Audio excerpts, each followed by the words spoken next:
मगर आज स्कूल में पढ़ी हुई उस लकड़हारे की कहानी याद आ गई सर, जो अक्सर लोगों को बेवकूफ बनाने के लिए चिल्लाया करता था, शेर आया शेर आया। वो सारा गांव उसकी मदद को दौड़ पड़ता था, और वह कोई शेर नहीं होता था। एक दिन सचमुच का शेर आया।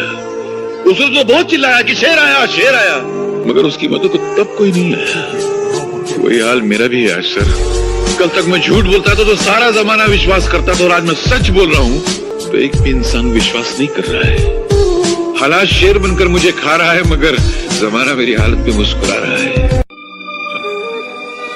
इस दुनिया में लाखों ऐसे बूढ़े हैं जो या तो अकेले हैं या बेमुरव्वत बेगैरत औलादों के बाप हैं, जो भूख से तड़प तड़प के मर जाते हैं, मगर उनके मुंह में पानी डालने वाला कोई नहीं होता है। अनगिनत अपाहिज हैं जिनकी तीमारदारी करने वाला कोई नहीं है। करोड़ों ऐसे नौजवान हैं जो पढ़ना चाहते हैं, पर गरीबी और मुफलिसी के मजबूत हाथ उनके हाथों से वो किताबें छीन लेती है, वो पढ़ नहीं सकती। ऐसी लाख लटक के खुदकुश करने का क्या मतलब है? अरे जिंदगी तो खुदा की नेमत है, जो नहीं समझा उसकी जिंदगी पे लानत है। अरे मुझे देखो कि कैसी हालत है मेरी, न पेट में रोटी है, न जेब में ढेला है, कपड़ों को देखो हर 4 इंच पे थेगला लगा हुआ है, फिर भी जी रहा हूँ।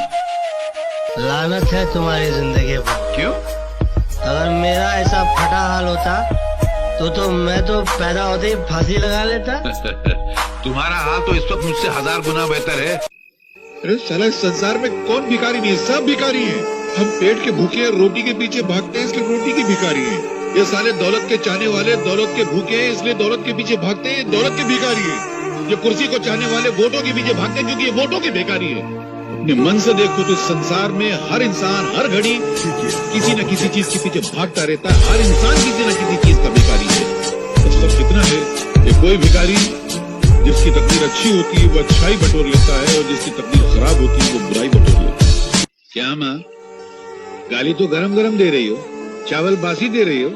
ऐसा चावल चूहे नहीं खाते, तुम मेरे खिला रही हो। अरे चाचा, तू कहीं का महाराजा नहीं, भिखारी है भिखारी। तो क्या हुआ? इस संसार को चलाने के लिए राजा और भिखारी दोनों जरूरी हैं। राजा टैक्स लेता है तो भिखारी भीख लेता है। राजा महल में राज करता है तो भिखारी तुम्हारे दरवाजे पे आके फरियाद करता है। राजा इंसाफ करता है तो भिखारी बाकी खाना साफ करता है।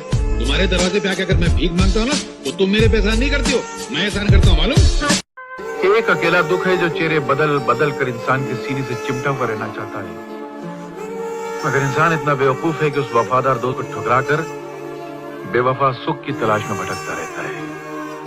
अरे सुख तो बेवफा तवाइफ की तरह है, जहाँ जिसके पास कल उसके पास। अगर इंसान दुख से दोस्ती कर ले तो फिर जिंदगी में कभी उसको सुख की तमन्ना ही नहीं रहेगी। तो मोहब्बत से मीठा जरूर है, मगर मोहब्बत के फलसफे को नहीं समझा तू।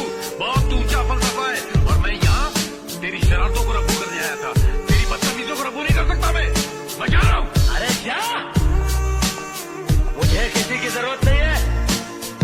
अरे जब मैंने अपने दिल में रहने वालों के जाने का अफसोस नहीं किया तो घर से जाने वालों की परवाह क्या करूंगा। ये मेरा इस्तीफा है। इस्तीफा? हम जैसे महान लोग जब आपकी मामूली सी नौकरी करते ना, तो आपका हम पर नहीं बल्कि हमारा आपकी नौकरी पर एहसान होता है। आप इतनी सी तनख्वाह देते हैं, हम आपकी ऑफिस को इतनी सारी इज्जत देते हैं। फैसला सुनाएंगे, मेरे कानों को सुनने की आदत नहीं है, मेरी जबान को सुनाने की आदत है, समझे? और एक बात और, आप मुझको नौकरी से अलग नहीं कर रहे हैं, बल्कि मैं आपको मालिक बनने से अलग कर रहा हूं। इस फकीर की एक बात याद रखना, जिंदगी का अगर सही लुत्फ उठाना है ना तो मौत से खेलो। सुख में हंसते हो तो दुख में कह लगाओ, जिंदगी का अंदाज बदल जाएगा। बेटे, जिंदा है वो लोग जो मौत से टकराते हैं, मुर्दों से बदतर है वो लोग जो मौत से घबराते हैं। दुख को ठोकर मार, दुख को अपना। अरे सुख तो बेवफा है, चंद दिनों के लिए आता और चला जाता है, मगर दुख तो अपना साथी है, अपने साथ रहता। ये अनाथ आश्रम सब नाम के होते हैं, असल में ये मुसीबत आश्रम होते हैं। अनाथ आश्रम में जो बेचारे बच्चे पलते हैं वो भूख प्यास गरीबी जुल्म मार सहते सहते बड़े होते हैं, और जब बाहर निकलते हैं तो आदि मुजरिम बन चुके होते हैं।